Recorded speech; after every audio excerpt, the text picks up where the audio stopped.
Friends, if you are excited to watch the upcoming action-packed movie The Old Guard 2 in English, then you are in the right place. If you are visiting our channel for the very first time, don't forget to subscribe so you don't miss any updates. In today's video, we are going to talk about The Old Guard 2, the much-awaited sequel that fans all over the world have been waiting for. We will explore what this movie is about, when and where you can watch it, and all the exciting details surrounding its release. In this video, I am going to tell you everything you need to know, including the platforms where the film will be available, whether it's on streaming services or satellite television. We will also go into detail about the technical side of the movie, its music, the pre-production phase, filming locations, post-production details, the overall budget, and of course, the box office expectations and collection once it hits the screens. Along with that, we will also discuss the storyline of The Old Guard 2, and I will share a small review of what the story has in store for fans. You will also get to know about the facts connected with this film, the brilliant star cast, and how each actor has performed in their role. We'll look at which characters are returning, which new faces have joined the franchise, and how they add to the story. That is why I request you to watch this video till the end, because you don't want to miss any detail. So, let's begin today's video. The Old Guard 2 opens like a nautical ghost story. A rusting Iron Maiden is dragged up from the deep and pried open, releasing the nightmare Andy has tried to bury for centuries, Quynh. It's a perfect fuse-lighting prologue, because the sequel thrives on consequences. Choices made in the first film come back with teeth, and the people you love most are just as likely to save you as they are to doom you. From there we slam into a brisk one last simple job in Split, where the team hits a secure cache and you realize nothing is simple anymore. Andy is fighting without the safety net of immortality, Nile is still learning what eternity demands, and Booker is paying for betrayal the old-fashioned way, alone. Meanwhile, the story starts whispering through dreams again, using that shared vision thread to nudge Nile toward a larger chessboard and a new player who's been studying immortals longer than any human government ever could. That new player is Discord, a centuries-old operator who doesn't just sell weapons, she sells chaos with a philosophy attached. The film treats her like a riddle you solve in layers, first as rumor, then as a tactician, then as someone with a personal stake in Andy's fate. Her moves are unexpectedly intimate, stealing knowledge, exploiting relationships, and turning the team's code into a weakness. When Quynh snatches Booker off the board, it isn't just kidnapping, it's emotional shrapnel, forcing Andy to chase a ghost and Nile to step up as field general. The script keeps perspective agile, bouncing from Andy's flinty pragmatism to Nile's evolving leadership, so you're always watching two timelines at once, the immediate op and the thousand-year fallout of old promises. Mid-movie, the plot shifts gears into a siege thriller at a nuclear facility, the kind of set-piece that weaponizes the team's curse. It's a trap designed to corral immortals, stress-test loyalties, and ask the nastiest question of all: what if saving millions means sacrificing the family you chose? The staging is classic Old Guard, tight corridors, overlapping fields of fire, death used as misdirection, but with a twist that only works in this chapter because the rules have changed. Andy's fragility makes every bullet land harder, Nile's confidence turns hesitation into momentum, and Gwynn's rage gives the opposition a face. When the walls finally close, the movie drops its biggest turn, Booker's desperate gambit that flips the very math of the franchise. It's bold, it's tragic, and it resets who carries the burden, and who pays for it. From there the narrative splits cleanly into two duels, Nile versus Quynh, an argument in Blades about what immortality is for, and Andy versus Discord, a philosophy seminar conducted at full sprint.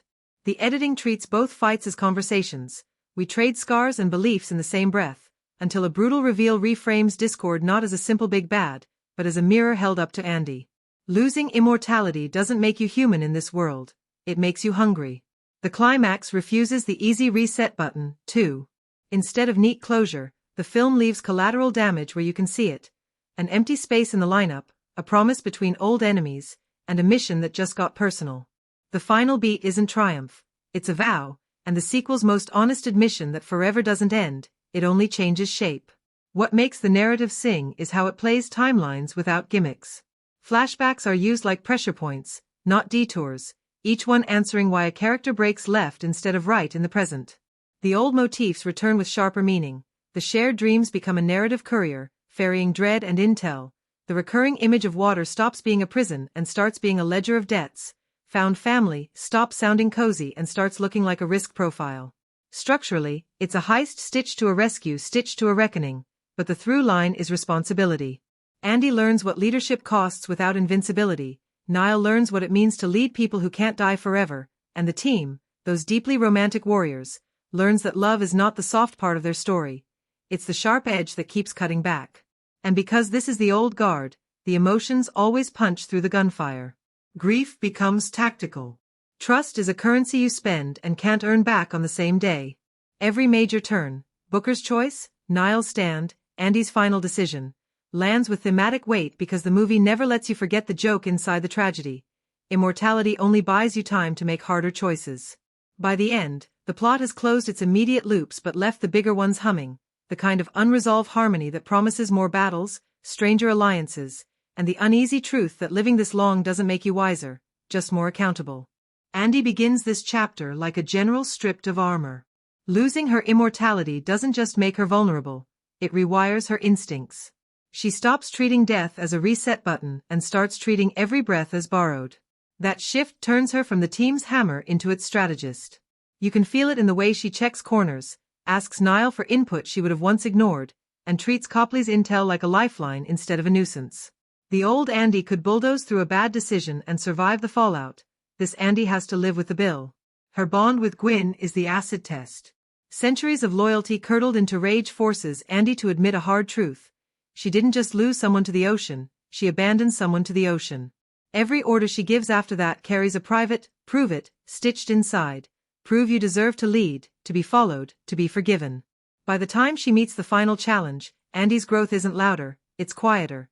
She listens, delegates, and chooses the one thing she's always despised, dependence on others. Nile's arc is the franchise growing a new spine. In the first story she was the rookie with a conscience. Here she's the conscience with a plan. The film lets her leadership happen in tiny, believable increments. The first time she contradicts Andy in the field and doesn't get shut down, the moment she reads a trap faster than Joe, the way she treats death not as a trick but as a cost sheet the team has to balance. Her power isn't invulnerability. It's perspective. She can see the human consequences behind the mission board, and that makes her dangerous to any villain who thinks immortals are chess pieces. The duel with Quynh isn't just steel on steel, it's a debate about what eternity is for. Quynh wants payback written across centuries. Nile wants purpose written across generations. Nile wins ground not because she's stronger, but because she refuses to let eternity erase accountability. By the end, the others don't just protect her, they orbit her. Booker spends the film wrestling with the hangover of bad choices. Exiled and ashamed, he's the character who understands grief like a native language. That makes him easy prey for Quynh and also the most qualified person to understand her. His abduction reads like punishment, but it becomes therapy by force. Confront the guilt, name the betrayal, decide who you are when nobody trusts you. Booker's turning point is the desperate gambit that changes the team's math. He doesn't solve his past. He stakes his future on the others living long enough to forgive him. It's messy, unglamorous growth, the kind that doesn't ask for redemption so much as it earns the right to try again. Joe and Nicky remain the beating heart of the squad, and the movie wisely uses their love as both shield and spotlight. When the pressure rises, they're the ones who keep the team's humanity from evaporating into tactics. Joe's warmth becomes a field tool. He can de-escalate a room as easily as he can clear it, while Nicky's precision turns into a quiet challenge. If we can be this patient with each other after 1,000 years, we can be patient with Nile's instincts and Booker's penance. They also get a crack in the armor this time. The fear isn't that one of them will die, it's that one will change in a way the other can't follow. A small rift during the siege forces them to trust the team rather than retreat into their two-person fortress, and that choice keeps everyone alive. Their growth is subtle but crucial. Love isn't their hiding place anymore, it's the standard everyone else has to meet. Quynh arrives like a storm and reveals herself like a diary. The film refuses to flatten her into a villain, every move she makes is a scar speaking. Being sealed in an Iron Maiden at the bottom of the sea didn't just break her, it edited her beliefs line by line. She enters the story convinced that trust is a weapon you hand your enemy, and she tries to pull Andy into that worldview by force. But the longer she spends with Booker and the closer she gets to Nile's glare of plain truth, the more her certainty fractures. Her rage is still operatic, but the film lets doubt in, and that makes her dangerous in a new way. She could pivot to ally or escalate to catastrophe with one memory trigger. Her arc bends, not because the plot needs it to, but because centuries of love and betrayal can't sit in one shape forever. Copley's transformation is the franchise's best long game. He starts as the guy who thought he could file immortality into a government folder. Now he's the caretaker of a secret he finally respects. You watch him choose ethics over leverage in real time. When the nuclear facility trap tightens, he has to decide if he's protecting the world from the team or protecting the team for the world. He picks the latter and pays for it with his reputation, which the film treats as a cost, not a flourish. His growth gives the squad something they've never had, a mortal who understands them and still says, "I've got you." The new antagonist, Discord, doesn't grow so much as she reveals what she already is, a philosopher of chaos with a private grudge. Her development is layered through strategy rather than speeches. She maps the team's bonds like fault lines and starts applying pressure. Isolate Booker with guilt, bait Andy with history, tempt Nile with a shortcut to peace. What changes is not her ideology but the mask she wears. By the end she's less a mastermind than a mirror, forcing Andy to admit that the difference between survival and cruelty is sometimes just who gets to write the mission brief. As a unit, the Old Guard evolves from a band of immortals who happen to care about each other into a family that uses immortality as a tool rather than a crutch. Their relationships become the engine of the plot, not just the fuel. Decisions ripple. When Nile trusts civilians with the truth for 5 seconds, it saves hours of blood. When Andy steps back and lets Nile call the play, it prevents a massacre. When Joe and Nicky model grace under betrayal, it keeps Booker from burning the bridge he'll need in the third act. Even their disagreements do narrative work. Tactical arguments aren't about who's right, they're about which value wins today: mercy, secrecy, or survival. The net effect is a story where growth is not ornamental. Andy learns to need people. Nile learns to lead people. Booker learns to live with people. Joe and Nicky remind everyone why people matter. Quynh learns that pain is a poor compass. Copley learns that stewardship beats control. And together they turn immortality from a curse you endure into a responsibility you choose, one hard decision at a time. Charlize Theron plays Andy like a warrior who can finally feel the bruise. The difference shows up in tiny choices: the slower reload when nobody's watching, the exhale she doesn't let the team hear, the way her eyes check exits while her voice stays calm. She still moves like a panther in a hallway, but the performance leans into calculation over ferocity. When Andy squares off with Quynh, Theron lets guilt creep into her posture before a punch is even thrown. The fight reads like an apology written in footwork. Her best scenes are the quiet ones with Nile, where command turns into mentorship without losing bite. Theron makes "I trust you, now prove me right" feel like a battle plan. KiKi Layne turns Nile into the team's forward momentum. She wears leadership lightly at first, half a grin, a raised eyebrow at a bad idea, and then lets it click into authority when the room needs it. Layne's superpower is clarity. Every line lands like she's diagrammed the whole mission in her head and is politely inviting everyone else to catch up. In action, her movements tell a story. Take the hit, learn the pattern, end the fight. The duel with Quynh is where Layne really stretches. The blade work is crisp, but it's the voice that wins the scene, soft enough to be human, firm enough to be heard over centuries of rage.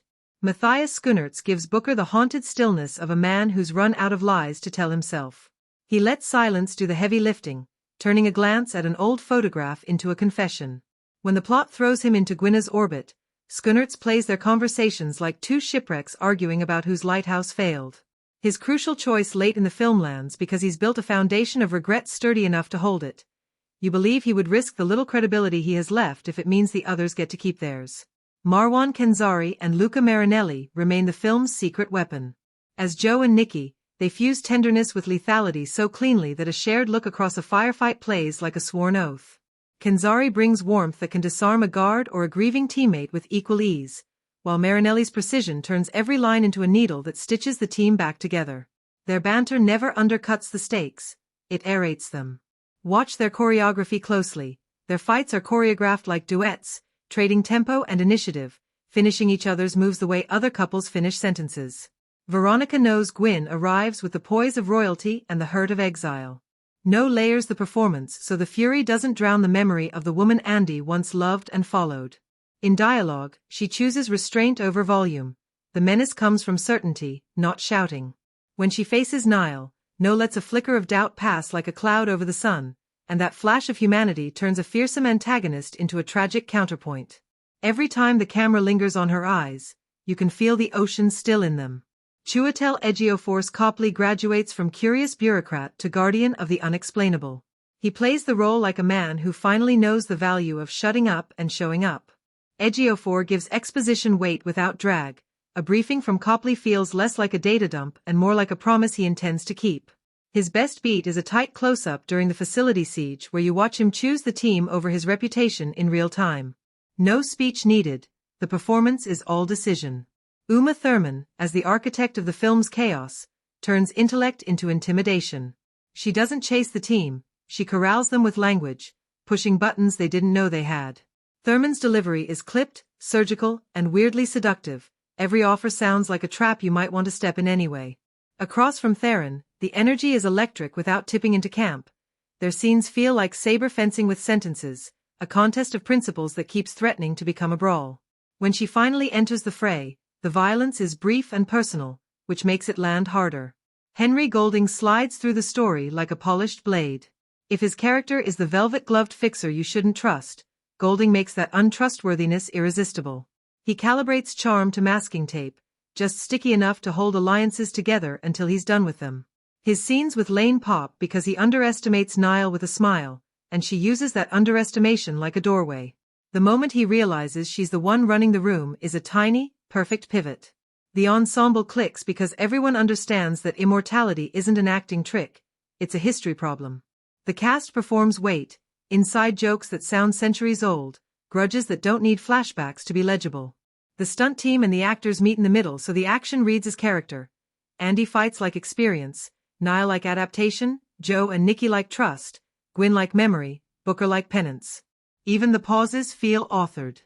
A 3-second breath before breaching a door does more emotional work than a monologue, and this group knows exactly how long 3 seconds is. Standouts? Theron for the way she builds vulnerability into velocity.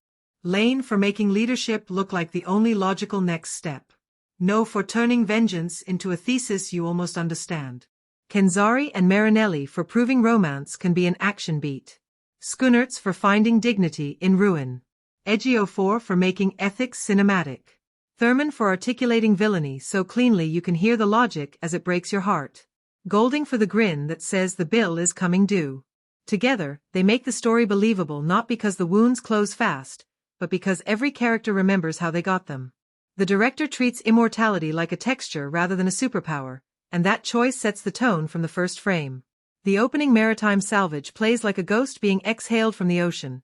Cold light, long underwater drifts, and a dry, almost documentary quiet that makes the first scream feel earned. From there the mood stays pressurized but never grim. The camera carries a soldier's patience, gliding to establish corridors and kill zones, then snapping into shoulder-mounted immediacy when plans collapse. You can feel a guiding principle in every setup. If the audience always knows where the doors are, the chaos can stay honest. Pacing is engineered like a fuse box. The film runs 3 tempos at once: briefing, breach, fallout, and the director keeps flicking between them to build velocity without sacrificing clarity. Dialogue scenes have a stealth rhythm, cut on thought rather than on line. The edits land a half-second after a realization, so we're moving on the breath, not the period. Action sequences ride the opposite rule. Let the performers finish the move in the frame. Instead of hiding hits in staccato cutting, the take lingers just long enough for weight to register. A shoulder clips a doorframe, a reload isn't a cheat but a beat, a fall hurts because gravity gets screen time. Shot composition turns character dynamics into geometry. Andy, Nile, and Booker are framed in triangles whenever a decision pinches. Whichever point is nearest the lens owns the choice. When Nile quietly assumes command, the blocking tilts. She starts entering scenes on axis while Andy slides to a 3/4 profile, surrendering center not with dialogue but with angles. Joe and Nicky are almost always given shared eye lines, even when separated by space or cover, turning their bond into a literal line the edit can cut along. Quynh gets frames that feel slightly over tall, headroom as a pressure valve, like the past itself is crowding in above her. Color and light do quiet narrative work. Field ops live in desaturated steel and concrete, with pools of sodium vapor that look like warmth you have to earn. Intimate scenes lean into bruised tones, plums, midnight blues, the palette of old scars. The nuclear facility siege flips the scheme, clinical white that eats shadows so there's nowhere to hide, then rolling emergency reds that strobe moral panic across faces. Practical light sources drive the look, flashlights, muzzle flare, dashboard screens, so illumination becomes a tactic, not just a vibe. The director's favorite tool might be negative space. Silence before breach becomes policy. The soundtrack thins until you can hear fabric shift, breath steady, a magazine lock with a click that feels like a promise. When the score arrives, it doesn't wallpaper the room. It spikes at decision points. A single sustained note under a moral compromise, percussion that accelerates only when the team's plan actually coheres. In the duel sequences, music recedes and footwork gets the mic, blades converse, and the cut respects the sentence structure. Flashbacks are used as pressure points, not detours. Instead of chapter-heading memory dumps, the film deploys sensation, salt water in a sink, a rusted hinge squeal, a handheld tilt toward a window, and match cuts those details into the present. The result is a past that interrupts like trauma actually does. Specific, inconvenient, and uninvited. The director rides that edge to keep Quynh from flattening into archetype. When she enters a room, the sound mix and a two-frame lens shift hint that the ocean still travels with her. Action design refuses the superhuman shortcut. Choreography is wide enough to read and close enough to sting, grounded in leverage, reload discipline, and door control. The camera doesn't chase spectacle. It presents problems. Hallways curve, sightlines crisscross, and the best shot is often the smart one. The cut that tracks a teammate covering a blind corner rather than the prettiest takedown. Death, resurrection, vulnerability. All are treated as logistical facts with emotional cost, and the director keeps that cost on screen. When Andy bleeds, the frame doesn't flinch or fetishize. It watches the team adjust the plan in real time. Visual motifs thread the story without neon highlighter. Water recurs as ledger rather than prison, reflections used to split faces, rain used to erase footprints, a final overhead of a dark river bisecting a bright city like a timeline you can't cross back over. Metal is the other constant. Hinges, cuffs, rails, the iron geometry of man-made cages. The director pairs those textures so the world feels tactile. You can almost smell the rust and cordite. Villain staging favors intellect over pyrotechnics. Antagonists are introduced with spatial advantage instead of exposition. Higher ground, cleaner sightlines, better exits, and only later does the script let them explain why they deserve it. When the big bad finally trades words with Andy, the coverage narrows to unforgiving close-ups that hold just a hair too long, inviting the micro-twitch that betrays doubt. It's duel as deposition, and the camera plays court reporter. Finally, there's a sly sense of humor in the timing. Not quips, timing. A door blows one beat later than expected, so the team's flinch reads human. A tossed weapon skitters just out of frame and forces a scramble that looks improvised because it is. The director trusts the audience to catch these grace notes and rewards attention with payoffs that feel earned rather than announced. The net effect is a tone that can swerve from elegy to adrenaline in a single cut without ever feeling like a mood swing, because the craft keeps the emotional math balanced. The cinematography of the old guard too feels like it has been designed to carry weight, the weight of history, the weight of guilt, and the weight of choices that don't fade with time. Right from the opening sequence at sea, the camera establishes a mood of unease. It drifts underwater with slow, deliberate movements, capturing shafts of light filtering through rusted chains and the eerie silhouette of the Iron Maiden. There's no rush to reveal Quynh. The lens lingers, making us feel the centuries pressing in, until the surface is broken and the nightmare returns to the world. That patience sets the tone. This film isn't just showing us action, it's showing us scars. Camera angles become a language for power shifts. Andy, once immortal and untouchable, is now often framed from slightly above, the lens tilting down to remind us of her newfound fragility. Nile, by contrast, gains stature through framing. The camera finds her dead center in symmetrical compositions, slowly easing her into the visual role of leader. During moments of conflict, triangles dominate the blocking. Nile at the foreground, Andy and Booker flanking in half shadow, the camera moving between them as if judgment itself is circling. These angles aren't just stylish, they're storytelling in geometry. Lighting is equally expressive, almost a character of its own. The safehouse scenes are painted in muted ambers, candlelight and soft lamps that suggest both secrecy and intimacy, like the glow of memory. But when the team steps into the nuclear facility, that warmth vanishes. Harsh fluorescents wash out the world, leaving no shadows to hide in. When alarms trigger, emergency reds take over, pulsing like an artery and turning every movement into something frantic and exposed. The cinematography doesn't just illuminate, it dictates mood. Even in combat, the use of muzzle flashes and flickering lights make the violence feel unpredictable, like the darkness itself is complicit. One of the film's most striking choices is its use of reflections. Water, mirrors, even polished steel are constantly catching fragments of the characters. Nile sees herself doubled in a rain-slicked window before a major decision, Andy's fractured reflection ripples in a basin as she questions her leadership, and Quynh emerges framed by the shimmering ocean she carries as trauma. These reflective shots don't call attention to themselves, but they embed the theme of duality, the immortal and the mortal, the ally and the enemy, the past self and the present choice. Movement is another tool the cinematographer uses to tell story. When the team operates like a unit, the camera glides smoothly, tracking them with steady dolly shots that suggest cohesion and trust. When things fracture, when loyalties are tested or ambushes spring, the camera snaps into handheld chaos, jittering just enough to make the audience feel the panic without losing spatial clarity. The viewer always knows where the exits are, but the disorientation mirrors what the characters feel in the moment. It's controlled disorder, cinematic empathy through motion. Framing during duels transforms fights into conversations. Nile and Quynn's clash is shot in medium frames, close enough to register emotion but wide enough to read body language. Each strike is filmed as a line of dialogue, the cut pacing controlled like punctuation.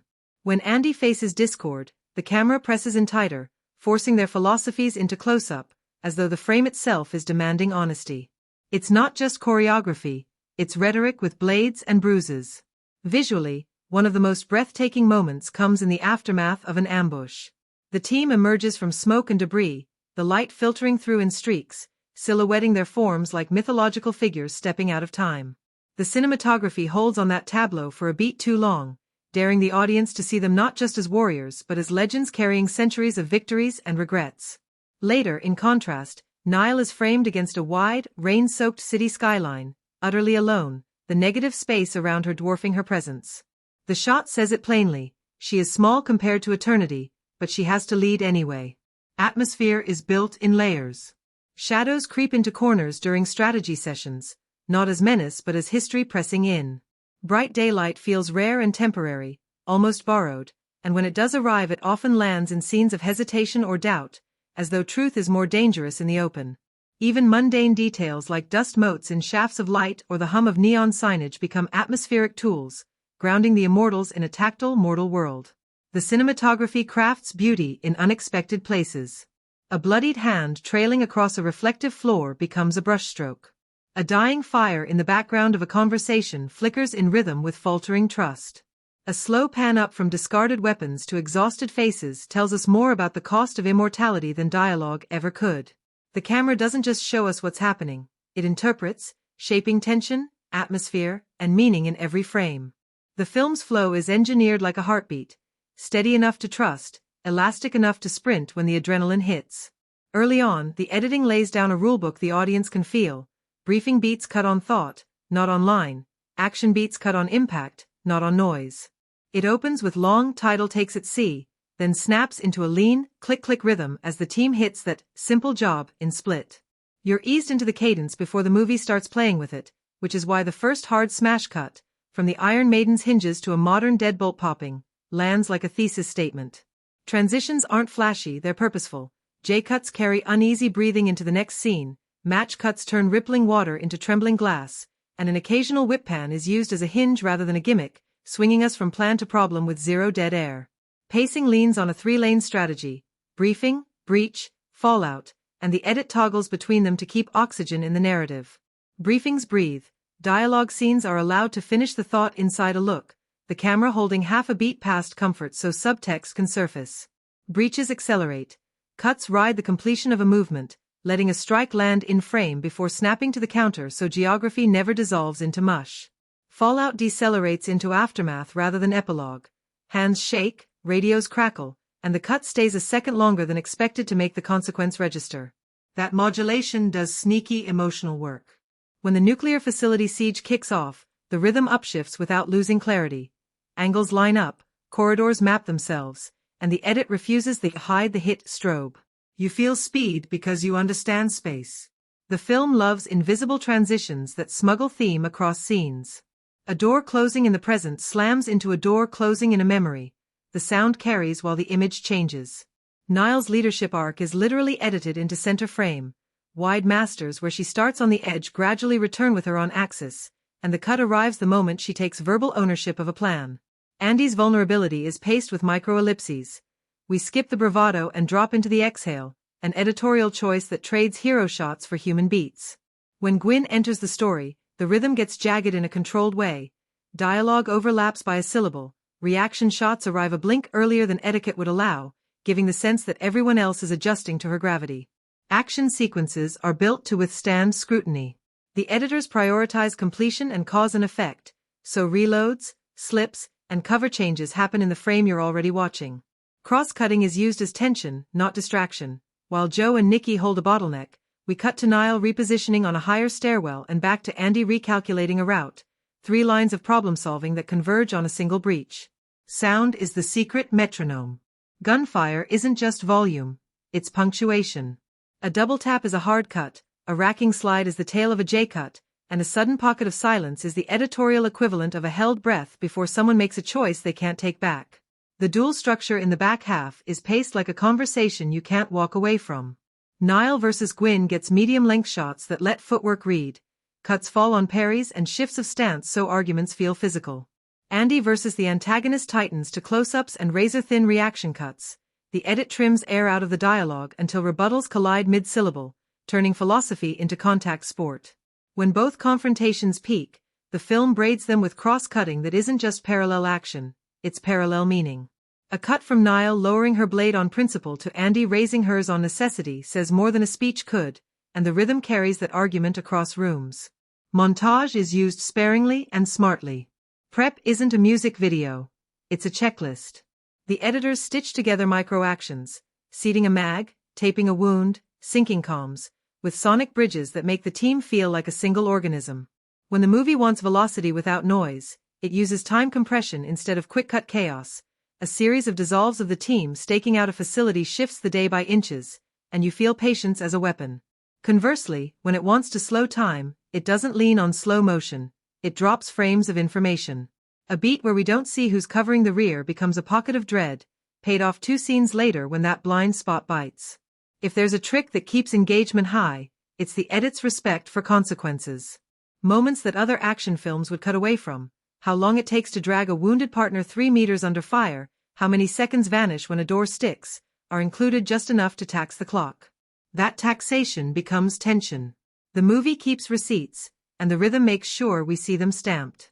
Even humor is timed on the offbeat. A tossed sidearm skitters out of frame, and instead of cutting to a convenient catch, the edit lets the scramble play, buying the gag with truth and paying it back with a sharper next cut. By the time the story reaches its largest turn, the Booker gambit that alters the team's math, the pacing has earned the right to go quiet. The editors stretch a handful of seconds into an auditorium. Eye contact, a half step, a breath you can hear, then a decisive, merciless cut that makes the choice feel inevitable and horrific at once. The come down is not a fade to black but a measured bleed out of rhythm. Fewer cuts, longer holds, a score that waits its turn. The film doesn't confuse speed with momentum or stillness with drag. It treats rhythm as narrative. Every acceleration argues urgency. Every deceleration argues cost. And the audience never wonders where the time went, they feel where it was spent. The score treats immortality like a pressure in the air, not a cape to wear. The opening salvage sequence breathes with a low, tidal drone that feels half orchestral, half industrial, tones swelling and thinning like a lung underwater, before a single metallic scrape rides the strings when the Iron Maiden opens. It's not loud, it's invasive, a sound that suggests the past doesn't enter the present so much as seep into it. When the surface breaks, the music doesn't explode, it recedes, letting the creak of chain and the groan of hull take the lead. The first big musical choice is restraint. Motifs arrive early and then mutate. Andy's line is a descending 3-note figure played on bowed strings with a faint, breathy texture underneath, almost like rosin and wind, simple enough to survive any tempo change. After she loses her safety net, that figure doesn't disappear, it reappears thinner, harmonized in close intervals that never quite resolve, the musical equivalent of a bruise you keep pressing.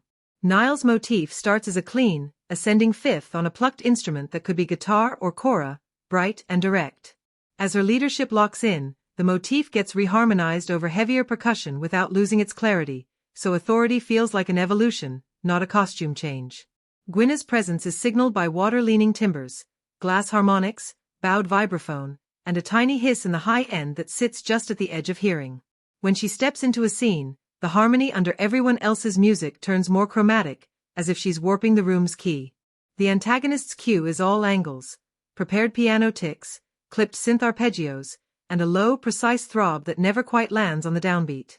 It sounds like a plan tightening. When those two sonorities collide, glass and circuitry, the mix lets them fight for space, a musical argument that mirrors the plot. Action avoids the predictable wall of drums. Percussion is present, but it's used like punctuation. During the split cash raid, hand hits on frames and muted toms create a dry, tactile groove that makes footsteps feel like part of the rhythm section. Every reload clicks in time. The nuclear facility siege swaps organic thumps for a mechanized pulse built from processed breaths and gated noise, turning the team's own exertion into the beat. You never lose geography because the music doesn't stampede, it marks lanes. When a flank opens, the rhythm drops two elements out, creating a vacuum you feel before you understand it, so the cut into danger feels earned by your ear. Silence is the score's sharpest instrument. Before breaches, the soundtrack thins until you can hear fabric slide, knuckles flex, the microscopic rasp of a safety coming off. A long, held nothing sits under Nile's first command decision. When she speaks, the cue doesn't swell, it stays absent, handing her authority to the room rather than to the music. In the duel between Nile and Quynh, the cue vanishes entirely for stretches so the choreography can read as conversation. When notes return, they're single tones that hang like questions. Conversely, Andy's confrontation with the mastermind gets a needle-fine ostinato under the dialogue, almost subperceptual, raising your pulse without stealing the scene. The love story inside the firefights, Joe and Nicky, gets a motif that behaves like a duet. Two close melodies trade bars across scenes, sometimes in harmony, sometimes in call and response. In wide shots, the lines are separated in the stereo field. In close-ups, they fold into one voice. A small, devastating variation turns up when they disagree during the siege. One line continues while the other holds a suspended note just too long, an elegant way to register a rift without dialogue calling it out. Booker is written in cello and air. His cue favors low, human timbres with bow noise left in, the kind of tone that suggests wood and history. When guilt crowds him, the cellos don't growl. They thin, the vibrato tightens, the sustain shortens, as if breath is running out. His late film gambit gets almost no harmony, just a single line stepping down a staircase it can't climb back up. The cut that follows hurts because the music refuses to soften it. It reports, then disappears. The score is careful with color so that set pieces feel distinct. Field ops carry desaturated palettes, sparse strings, dry percussion, a little analog synth grit. Intimate scenes warm up, not with syrup but with small ensembles recorded close, fingers on strings audible, keys clacking.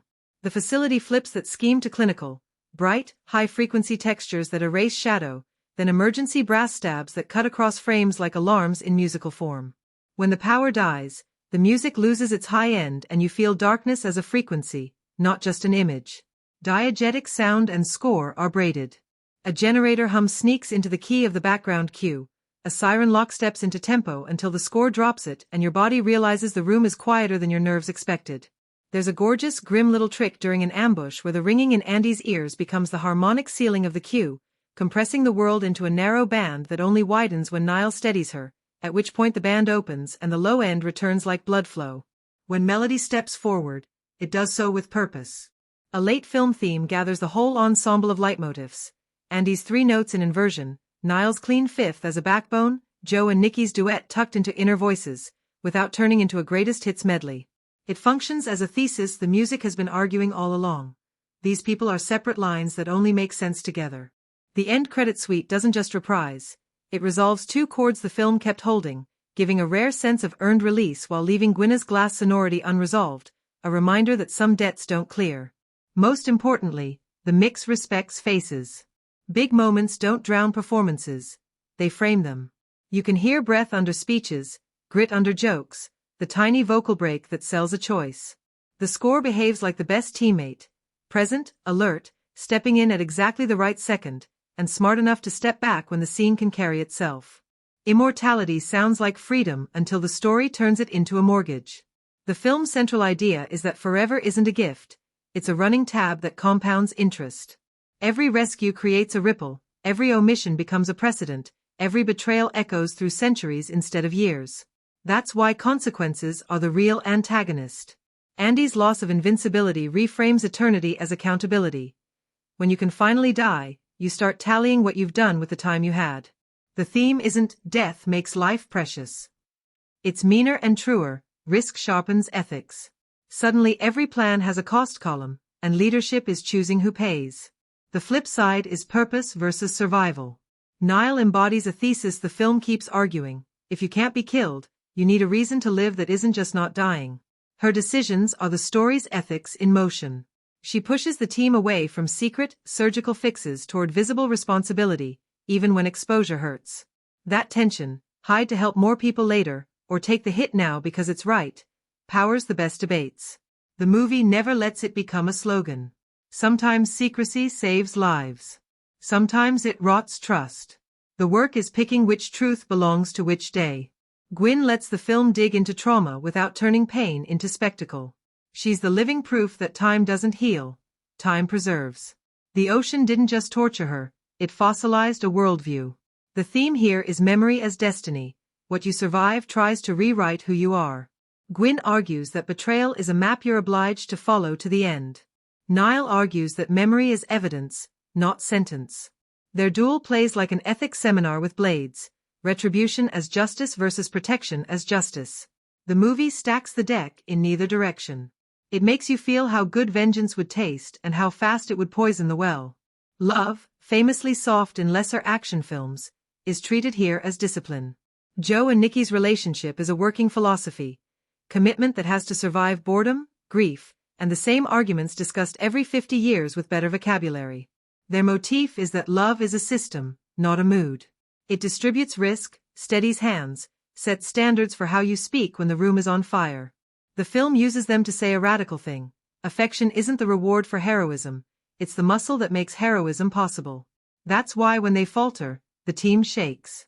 If the most reliable line wobbles, everyone rereads the map. Booker carries the banner for regret, and the theme that forgiveness is not a door you unlock, it's a bridge you maintain. He's the caution that immortality plus guilt equals paralysis unless you translate shame into service. The story refuses an easy absolution. He doesn't get clean, he gets useful. That's the message for every long life in frame. You can't undo the old wound, but you can stop using it as an alibi. The big decision he makes late isn't redemption, it's contribution, and the film is blunt about the difference. Another thread the movie pulls tight is stewardship versus control. Copley starts as a man who wanted to catalog a miracle and ends up the one trusted to guard it. The theme lives in his pivot: knowledge as power versus knowledge as duty. He learns the line between protecting the world from the team and protecting the team for the world. The story is skeptical of institutions and still generous to individuals inside them who choose responsibility over leverage. That contradiction gives the world texture. Systems fail, people can decide not to. Power is mapped spatially and musically, but thematically it's about narration. Who gets to define what an immortal is for? The antagonist's philosophy treats the team as a raw material to be processed into geopolitical outcomes. That argument is dangerously convincing because it is efficient. The film fires back with a slower thesis: dignity over results. It's not anti-pragmatism, it's anti-ends justify everything. The clever trick is showing that ideals cost time, and time is a battlefield where even immortals are short on supply. Every delay risks more harm. Every rush risks the wrong harm. The film lives in that honest discomfort. Symbols do heavy lifting without turning into homework. Water is debt. It reflects, distorts, and returns. What you submerge doesn't vanish, it waits. Metal is control: hinges, cuffs, rails, human attempts to make permanence out of force. When water meets metal, the film is telling you the past is rusting the present in real time. Mirrors and glass re-emphasize identity as a moving target. Every character is caught in a reflection they don't entirely recognize, and the story asks whether you're obligated to become the person your worst day predicts. Mortality, once it enters the frame, reframes courage. For Andy, bravery stops being the thing you do because nothing can kill you and becomes the choice to act when something can. For Nile, bravery is insisting on meaning even when meaning slows the mission down. For Quynh, it's admitting that survival is not the same as victory. The message is consistent and sharp. Courage without context is just speed. Context takes time, and time is the most precious commodity in a movie about people who supposedly have infinite amounts of it. Finally, the film's most subversive theme is that leadership isn't charisma or pain tolerance, it's editorship. Who decides which risks belong in the cut and which get left on the floor? Nile moves from subject to editor, Andy learns to hand over the timeline, the team learns to live with scenes they wish they could reshoot. That idea dovetails with the structure and the craft. Flashbacks as sudden insert shots, silence as intentional negative space, action as sentences that end where they must, not where they're pretty. The story argues, with image and sound and consequence, that immortality doesn't make you larger than life. It makes you accountable to it. The visual effects in this film are less about spectacle for spectacle's sake and more about stitching the impossible seamlessly into the real. What stands out first is how grounded the CGI feels. The wounds that close before your eyes don't scream special effect, they pulse with weight and detail, skin knitting back together in a way that feels uncomfortably tangible. It's not the glossy, almost video game regeneration you might expect. Instead, there's texture, there's grit, and that choice makes the immortality of the characters feel like a physical fact of their existence rather than a flashy trick layered on in post-production. The film also plays with restraint, which is rare in big-budget action. Instead of flooding the screen with green screen chaos, it leans heavily on practical locations and sets, then uses CGI to enhance reality instead of replace it. Gunfire sparks, shattered glass, and explosions often feel tactile, but the digital touch smooths the seams, debris scattering with physics too precise for old-school pyrotechnics, or the camera following shrapnel in a way that bends natural possibility without breaking it. It's an approach that makes the audience forget where the stunt ends and the computer begins. What's clever is how the effects are tied to character stakes. When Nile first experiences regeneration, the CGI is deliberately less polished, almost raw in its portrayal, as though the film wants the viewer to feel her shock and disorientation. By contrast, Andy's healing is quicker, more efficient, reflecting centuries of battle-worn resilience. Visual effects are not just decoration here, they are an extension of character psychology and storytelling. Quynn's sequences take this to another level. Her imprisonment beneath the sea relies on visual effects that balance beauty with horror. The ocean is rendered with unnerving clarity, the weight of water pressing into every frame, while the endless cycle of drowning and revival is shown with heartbreaking precision. Here the CGI isn't just technical wizardry, it's narrative punctuation. It traps the audience as much as the character, forcing them to feel the inescapable loop. Even the action choreography benefits from smart integration of CGI. Sword clashes, close-quarters combat, and shootouts are shot with practical stunt work as the backbone, but then extended with subtle digital enhancements.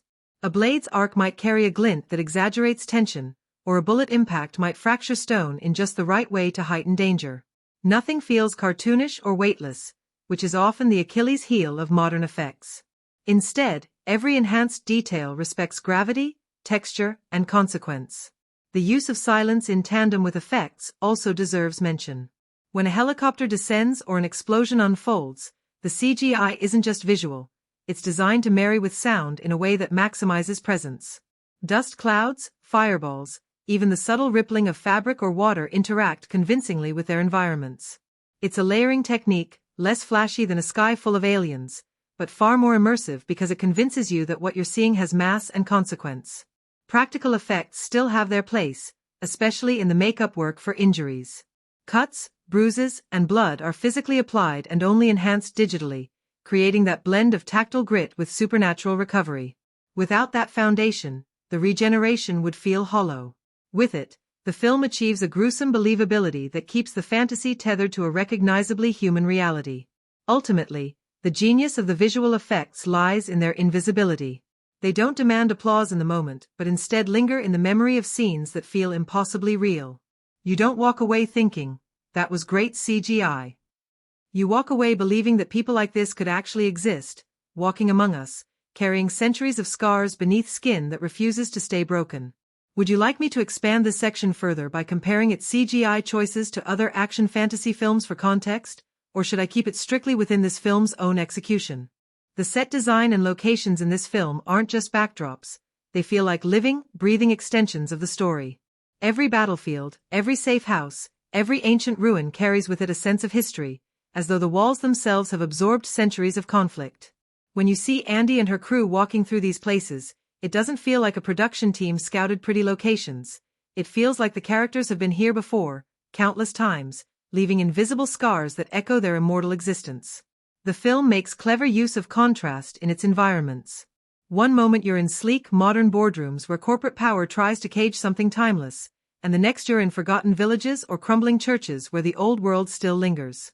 That clash of old and new isn't just aesthetic, it reinforces the theme that these immortals exist between worlds, never fully belonging to the past or the present. The production design subtly communicates this duality without drawing attention to itself. Props play a surprisingly important role too.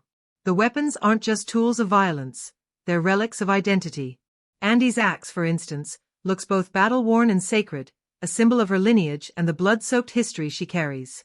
Nile's more modern weapons highlight her newness to the group, her adaptation to the present era.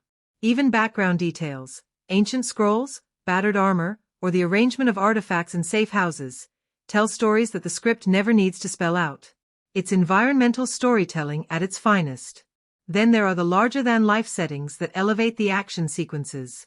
A desert ambush feels raw and exposed, the sweeping openness emphasizing vulnerability.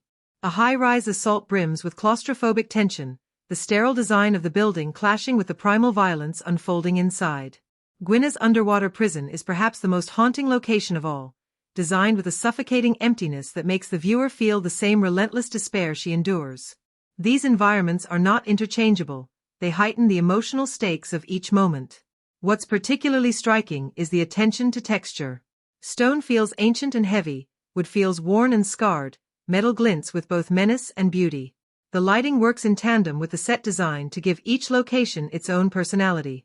Flickering candlelight in an abandoned church lends an aura of myth, while the cold fluorescence of a lab reminds us of the sterile cruelty of modern science.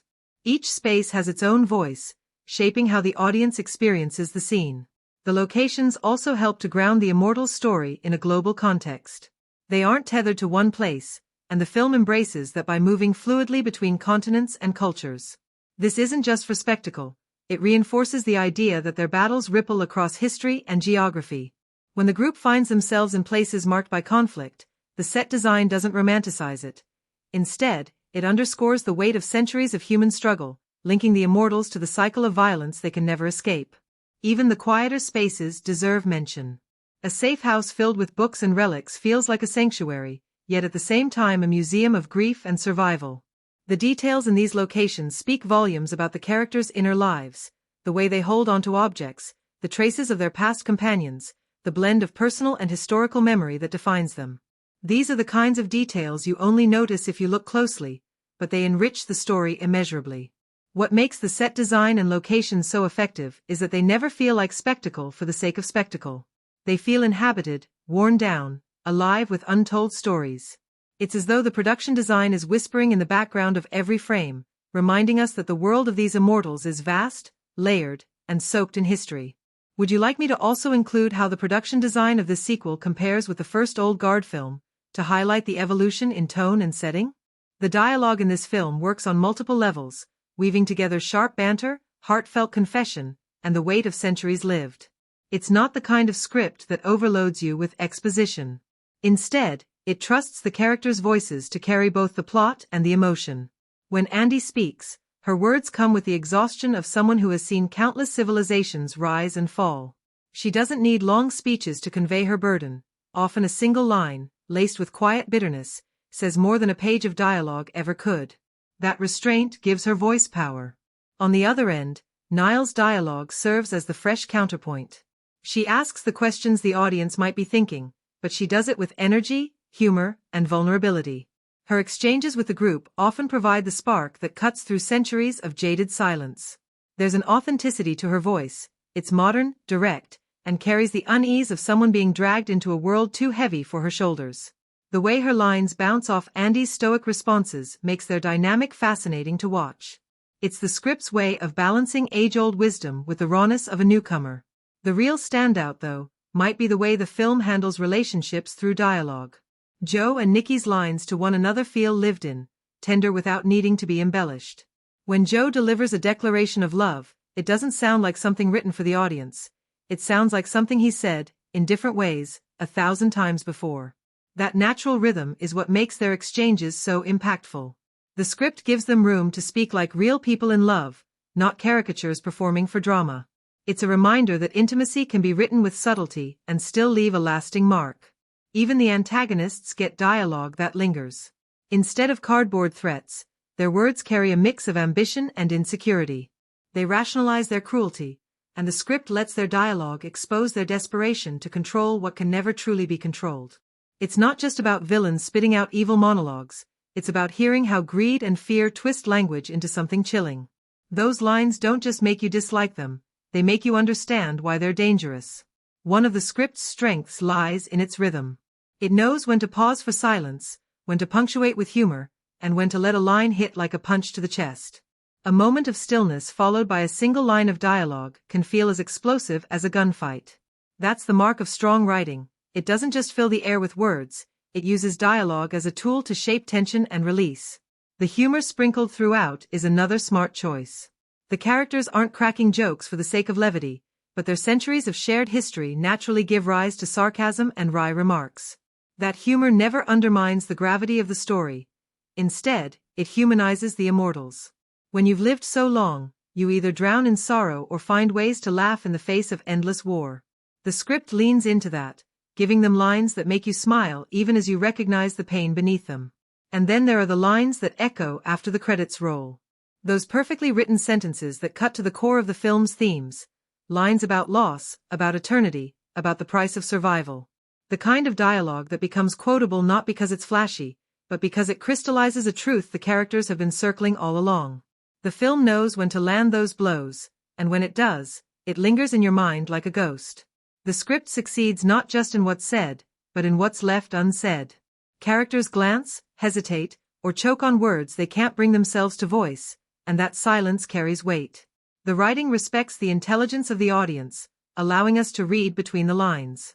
It's a script that values restraint as much as poetry, and that's what makes it feel so alive. What makes this film so engaging is how it leans into its genre while also pushing against the edges of what you expect. On the surface, it's an action film. Guns blazing, fists flying, choreography sharp enough to keep you glued to the screen. But dig a little deeper, and you realize it's not just about who can punch harder or shoot faster. It's about the weight of immortality, the exhaustion of endless battles, and the morality of fighting wars that never truly end. That layering of big action thrills with existential questions gives the film a personality that goes beyond typical genre fare. It doesn't shy away from the conventions audiences come for. You want high-octane fight scenes? They're here, and they're delivered with precision. You want suspenseful missions where the odds are stacked high? The film thrives on those setups, dragging you into dangerous corridors, ambushes, and last-second rescues. But where it sidesteps cliché is in its willingness to slow down when most action films would speed up. Instead of racing from one explosion to the next, it pauses to let characters breathe, to let them reflect on centuries of conflict. That subversion keeps the story from being a predictable checklist of action tropes. What's really fascinating is how the film weaves in humor without ever breaking its mood. A sarcastic jab, a dry remark, or an ironic observation slips in just enough to lighten the heaviness of immortality, but never so much that it feels like a comedy routine. That balance is tricky to pull off, because too much humor can undercut drama, but here it feels organic. These characters have lived for hundreds of years, they're bound to have a certain wit about them, a way of finding absurdity even in the darkest corners of life. And then there's the drama. At its core, this is a story about connection, betrayal, loyalty, and loss. Those themes could have been drowned out by endless gunfire, but instead they're interwoven into the action. A fight scene isn't just a spectacle, it's a test of loyalty, a moment of vulnerability, or a clash of ideologies. That emotional undercurrent means the genre elements don't exist in isolation, they're always tied to the character's personal struggles. In terms of freshness, the film earns its place in the action fantasy sphere by making immortality both a gift and a curse. That alone sets it apart from the dozens of action films that rely on nothing but skill, tech, or brute force. Here, the rules of the world create new stakes. How do you kill what cannot die? How do you keep going when time erases everyone you care about? Those questions aren't just philosophical, they directly shape the suspense and conflict. It also avoids the pitfall of overindulgence. Many genre films get lost in their own spectacle, drowning in CGI or leaning on predictable twists. This one shows restraint. When it introduces new ideas, like the possibility of immortality fading or being weaponized, it's not done as a gimmick. It's integrated into the fabric of the narrative, making the stakes feel authentic rather than manufactured. That's the difference between relying on clichés and refreshing a genre. You don't just add bigger explosions, you add bigger questions. The film works because it doesn't see its genre as a limitation. Instead, it treats action, suspense, humor, and drama as threads of the same cloth, weaving them into something both familiar and unexpected. By the time it hits its stride, it feels less like a formula and more like a story that just happens to fit into the action fantasy mold. The film's sharpest cultural needle threads through power and privatization. By centering a chaos broker who treats conflict like a portfolio, the story skewers the modern marketplace where disaster is a revenue stream and solutions are just repackaged leverage. The nuclear facility siege isn't only a thriller set piece, it's a parable about public risk outsourced to private ambition. Contracts outvote constitutions, algorithms choose targets, and the only people with a veto are those willing to break the game. The commentary lands because the villain's logic is uncomfortably reasonable: optimize outcomes, accept collateral, but the movie keeps showing the receipt: optimized harm is still harm, and spreadsheets don't bleed. Secrecy versus transparency gets the generational treatment. Andy carries the old intelligence doctrine: stay quiet, stay useful, while Nile argues for responsible visibility, even when admission costs time and safety. That tension maps cleanly onto contemporary debates about whistleblowing and institutional trust. The film resists sermonizing. It puts civilians in the blast radius of both choices so you feel the risk either way. When Nile levels with a bystander instead of gaslighting them, the narrative rewards honesty with fewer casualties, not applause. The message isn't tell all, it's own the consequences of what you hide. Quynh turns trauma into a social argument instead of a subplot. Her worldview, pain remembered as policy, speaks to cycles of historical grievance, communities that have been drowned figuratively or literally and came back convinced that mercy is a luxury of the unscarred. Her clash with Nile reframes justice as a forked path, retribution that satisfies the ledger versus protection that breaks the pattern. The film doesn't scold her rage, it validates the wound and still interrogates what happens when injury becomes ideology. That's a rare balance in mainstream action, taking survivor logic seriously without letting it run the world. The story's queerness is baked in, not bolted on. Joe and Nicky are allowed to be domestic, tactical, petty, and profound, an everyday epic that resists the old tragedy tax. Their relationship doesn't arrive as discourse, it operates as infrastructure. In crisis, their bond distributes attention and labor, an elegant response to a culture that still frames queer love as spectacle or symbol. Here, it's a working system. When they argue, it's not a very special episode, it's logistics meeting emotion, which says more about equality than any speech could. Immortality becomes an immigrant metaphor that actually earns its stripes. These characters are permanent outsiders who code switch across centuries, languages, customs, uniforms, without ever passing as native. Safe houses look like museums of displacement, a scatter of artifacts from lives that were never allowed to finish. The locations aren't exotic postcards, they're lived-in geographies with their own scars, pushing back against the habit of using elsewhere as texture. The quiet thrill is watching the film refuse tidy borders, national, moral, temporal, and still honor the people who live inside them. Biopolitics sits right under the skin. Labs that want to understand immortality are really negotiating ownership of bodies, a very current anxiety dressed in gleaming glass and non-disclosure agreements. The movie sidesteps cartoon eugenics and goes for something closer to contemporary extraction: data as destiny, consent as speed bump. Copley's arc is the institutional case study, cataloger to caretaker, arguing for stewardship in a culture addicted to control. When he chooses duty over leverage, it's a small, practical rebellion against the idea that knowledge exists to be weaponized. Violence ethics get unusual screen time for the genre. The choreography and edit insist that every shortcut sends a bill to someone you might never meet. Doors stick, tourniquets take seconds you don't have, and the camera stays long enough for cost to register. It's an anti-video game stance in a movie that could have played like one, and it doubles as commentary on policy decisions far above the pay grade of a strike team. Speed will always tempt you, but you'll spend double tomorrow for what you save today. Gender dynamics avoid the plastic sheen of slogan. Andy leads without the movie needing to underline that she's leading, and when she cedes ground to Nile, the handover reads as competence rather than martyrdom. Authority travels between women without the script stopping to admire itself, which is its own cultural statement. Representation that behaves like reality. Quynh fury, Nile's stubborn clarity, Andy's tactical humility. 3 different answers to the same question of power, none of them reduced to archetype. Even the ocean has something to say. Dragging a coffin out of the deep is a blunt image of what history does when you pretend it's buried. The film keeps pairing water with memory and metal with control, floods versus locks, until the visual argument becomes cultural. You can damn the past for a while, but pressure finds seams. That motif brushes against environmental anxieties without detouring into pamphlet territory. It just lets the salt and rust tell on us. Threaded together, the commentary lands because it rides character choices instead of announcements. Privatized power, the ethics of secrecy, survivor politics, queer domesticity, migrant time, bodily autonomy, the price of force, unflashy female authority, the ecology of memory, none arrive as capital I issues. They arrive as the reasons people fight the way they fight and love the way they love, which is the only delivery system that ever sticks.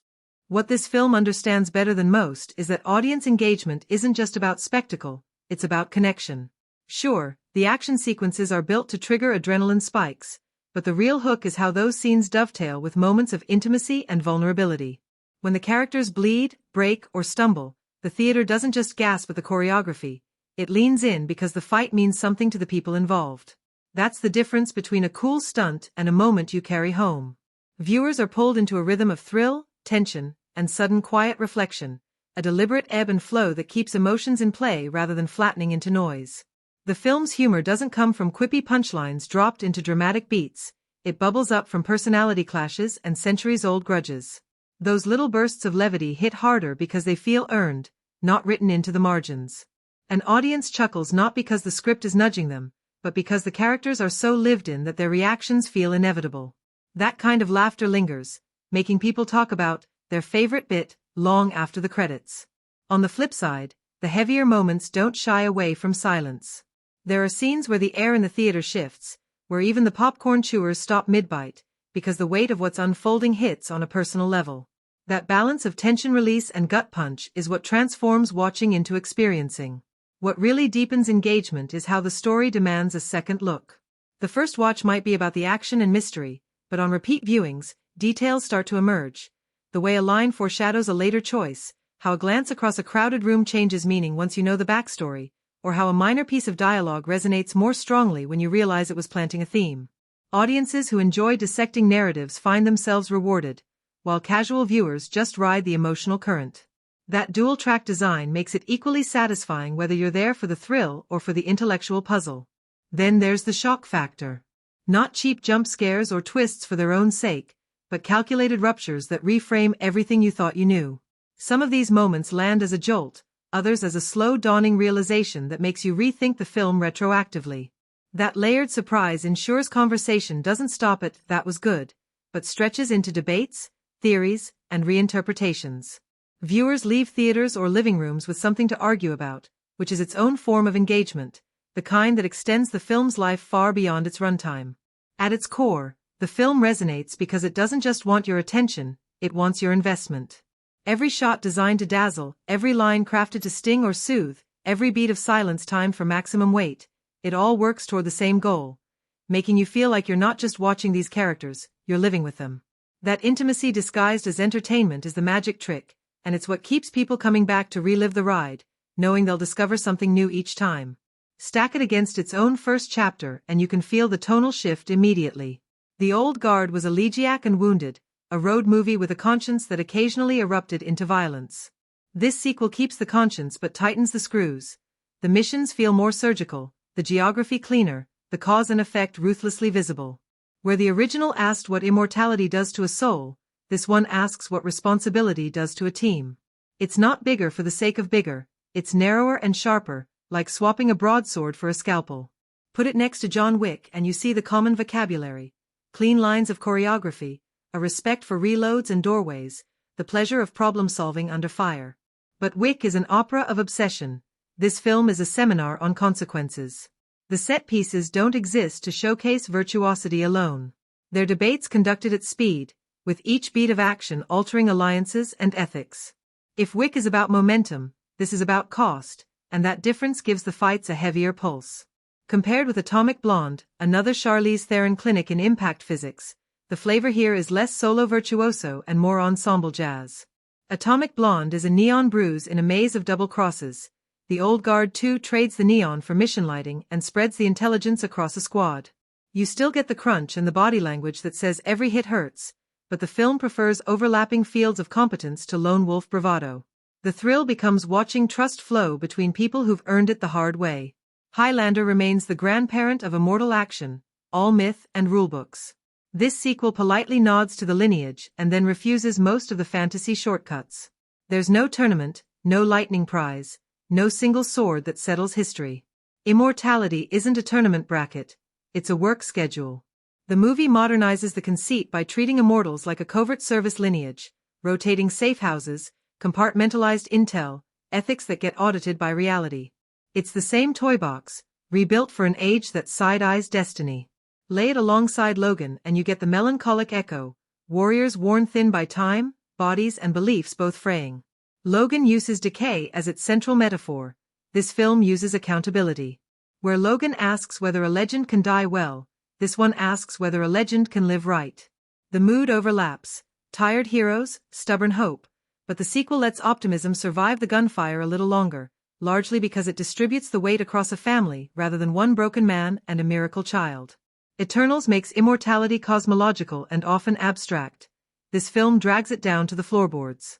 No celestial thesis statements, just paperwork, triage, and the awful arithmetic of who gets saved today.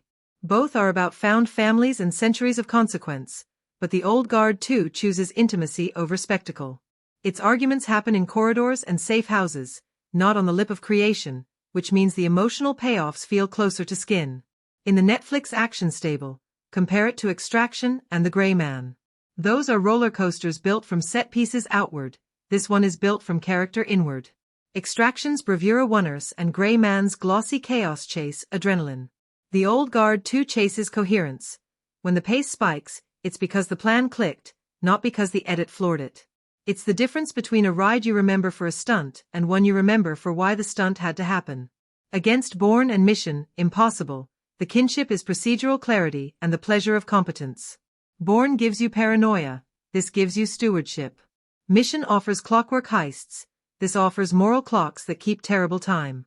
All three prize legible geography and smart problem-solving, but the Old Guard 2 keeps one boot in myth, letting history leak into the tactics.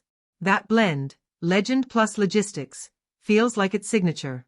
Within the franchise, the sequel also repositions who gets to carry the narrative. The first film introduced Nile as our eyes, the sequel lets her become our compass. That move dodges the common sequel trap of simply turning the volume up. Instead, it changes the instrument-playing lead. The team dynamic evolves from veterans babysitting a rookie to veterans choosing to follow a rookie's read of the world, which refreshes the genre engine without swapping out the parts that worked. Measured against the broader wave of immortal mercenary and secret team stories, it refuses the two loudest clichés, invincibility as swagger and trauma as costume. The new ideas aren't gadgets or bigger villains, they're policy shifts inside the squad, how much truth to tell, how much risk to shoulder, how much past to drag forward. That sounds small until you realize those choices drive every explosion you see. The film plays in a crowded sandbox, but it keeps drawing lines other action movies step over. Consequences have memory, love has logistics, and immortality is only interesting when it complicates ethics rather than erases them. This is a film that thrives on layering meaning beneath the action, weaving visual and narrative motifs that make the story feel richer the more you think about it. Immortality itself becomes the central metaphor, not treated as a superpower but as a burdened mirror held up to humanity. Every battle scar, every old weapon carried forward, every flashback woven into the present serves as a symbol of memory refusing to fade. The characters don't just walk through history, they drag history with them, their bodies becoming archives of centuries, and that weight is constantly reflected in the framing and design. One of the most powerful recurring motifs is the use of wounds. Watching them heal isn't simply a spectacle of regeneration, it's a metaphor for resilience and the constant cycle of breaking and repairing. It asks whether emotional pain heals as neatly as physical pain and whether centuries of recovery still leave invisible scars. Every time a bullet hole closes or a blade wound knits itself together, the camera lingers just long enough to remind you of what's been endured, not erased. Healing here isn't just biology, it's storytelling. Mirrors and reflections also carry symbolic weight. Characters often find themselves framed against glass, water, or polished steel, hinting at dualities: the warrior versus the person, the immortal versus the human, the past versus the present. It's as if the film is constantly asking, who are you now, after all these years, and how different are you really from who you once were? These reflective surfaces are never neutral backdrops. They're quiet interrogations, metaphors for identity that's been fractured and reassembled across centuries. Even the weapons and artifacts function as metaphors. Ancient blades are not just props, they're history in tangible form, reminders that the past is never entirely behind us. Guns may dominate modern battlefields, but when a character pulls out an old sword, it's as if the centuries are collapsing into one moment.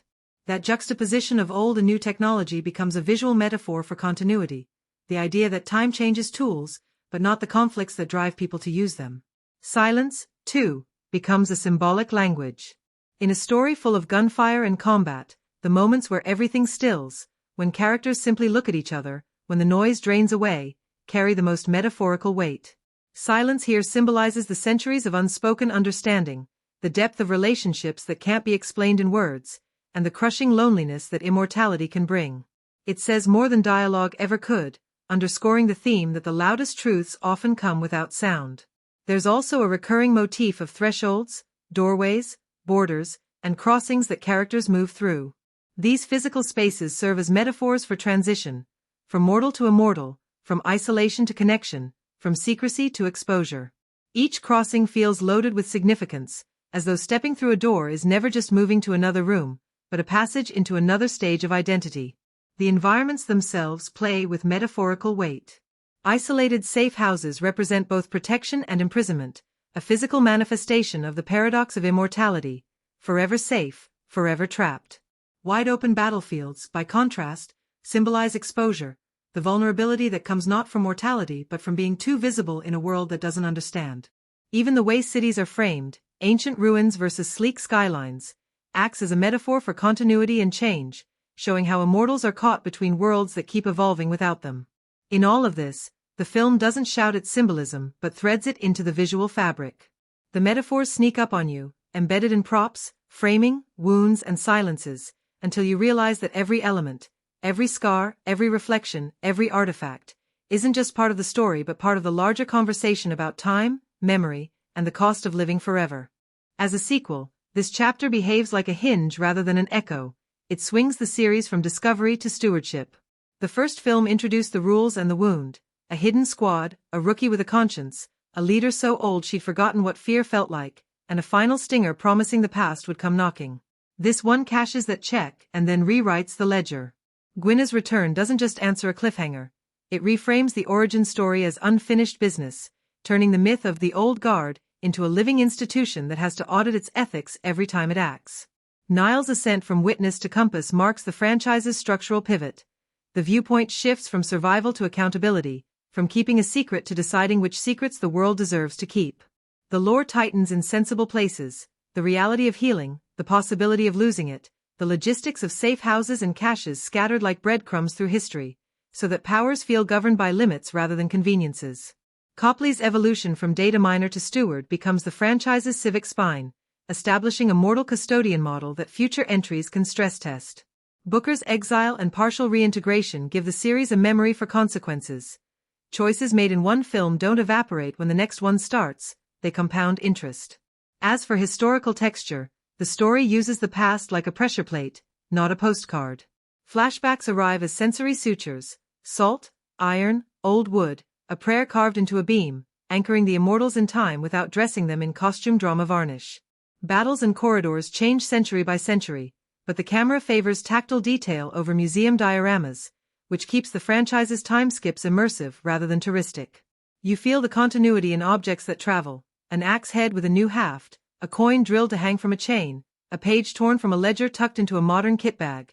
Physical proof that history isn't backdrop, it's carry-on. The sequel's most important contribution is geopolitical. It makes clear that once a miracle is documented, it becomes a market, and once it's a market, it needs governance. That idea, who regulates the unkillable, on what authority, with what oversight, sets up a larger arc the series can grow into without defaulting to bigger explosions or louder villains.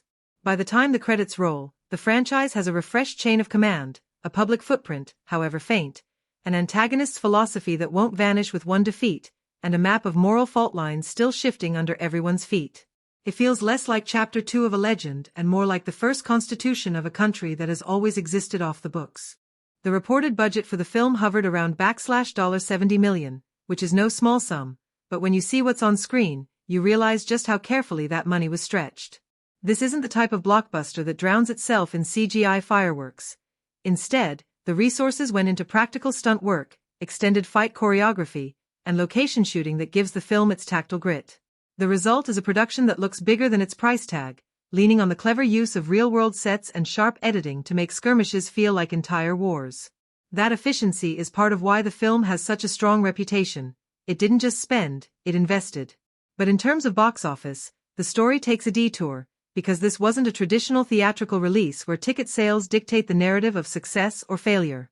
Instead, its performance was measured in viewership data, global streaming charts, and how long it managed to dominate cultural conversation. And by those metrics, the movie punched far above its weight.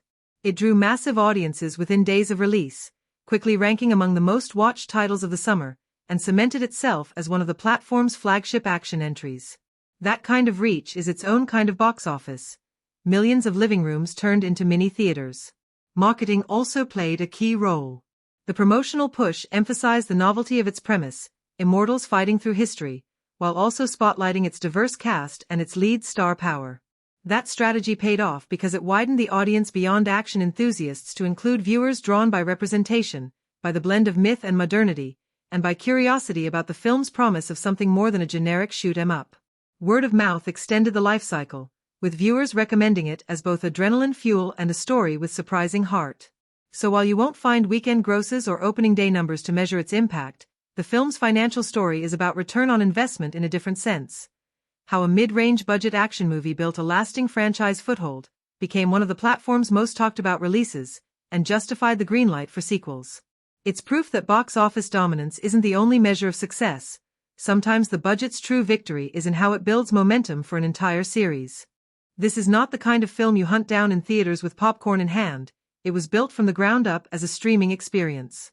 From the moment it dropped, it became one of those titles that seemed to live on everyone's home screen, tempting you with the promise of high-octane action without ever needing to leave the couch. That accessibility is part of what fueled its success. Instead of fighting for a Friday night box office crowd, it was right there waiting for you after work, ready to turn your living room into an arena of gunfire, sword clashes, and dramatic standoffs. Streaming gives it an intimacy that almost works in the film's favor. Action that feels larger than life doesn't always need a theatrical sound system when the camera puts you right in the middle of the fight, blade to blade and fist to fist. Watching it at home lets you lean into the character-driven moments too, the quiet pauses between battles where mythology and mortality are teased out in hushed conversations. That balance between adrenaline and intimacy makes it ideal for a big-screen TV with the lights dimmed, where the scale still feels grand but the emotions hit even closer. There's also the binge-worthy factor. Unlike a film that demands a trip to the theater, this one can be revisited instantly. That rewatchability matters because the movie sprinkles details, little gestures, recurring symbols, subtle foreshadowing, that often get overlooked during the first adrenaline-fueled viewing. At home, you have the luxury of diving back in the moment the credits roll, catching layers you missed without waiting months for a Blu-ray release. And of course, the best way to watch depends on what you want from the experience. For the rawest impact, a soundbar or decent headphones will bring out the thundering score and the crack of gunfire. For pure atmosphere, dimming the lights and watching uninterrupted builds the cinematic tension the filmmakers clearly intended. And if you want the comfort of a group experience, this is the kind of movie that gets even better when shared, because reacting together to its biggest reveals is part of the fun. So while theaters were never its playground, streaming turned out to be its kingdom. It's accessible, endlessly rewatchable, and perfectly tailored for the kind of immersive, at-home viewing that lets you sink into its world again and again. If you enjoyed this video and would like us to provide reviews of every kind of movie, please remember to like, comment, share, and subscribe to our channel. Have a great day, and we'll see you in the next video. Goodbye.